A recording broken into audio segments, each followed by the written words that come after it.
to set up the bedtime mode on POCO F7 Pro, first of all we need to go to settings. Scroll down in the settings until you find the digital well-being and parental controls option. Then scroll down over here in order to find bedtime mode.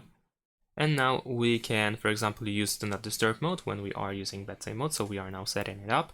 So if you want to use DND, then of course turn it on. Let's go next. Then you can set up the time when the bedtime mode should start and end. So you can tap on these times in order to adjust it. And also you can include days of the week, which should be included in the bedtime mode. So for example, if you exclude the weekends, then of course the bedtime mode will not be activated on Saturday and Sunday. And then we can press done. Over here we can allow access to app usage and sensor data as well. You have the time zone history, motion and light detection during your scheduled bedtime. So you can press allow if you want to.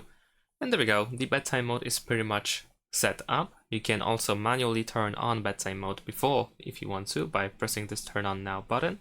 As you can see, we have the option to pause for 30 minutes if you want to, and so on and so forth. You can also customize it here, and you can adjust the routine. So if you want to, for example, completely disable the bedtime mode, then you can switch here to none, so that the bedtime mode will not be activated automatically. And that's it. Thanks for watching, leave a like and subscribe to my channel, and see you in my next videos. Bye!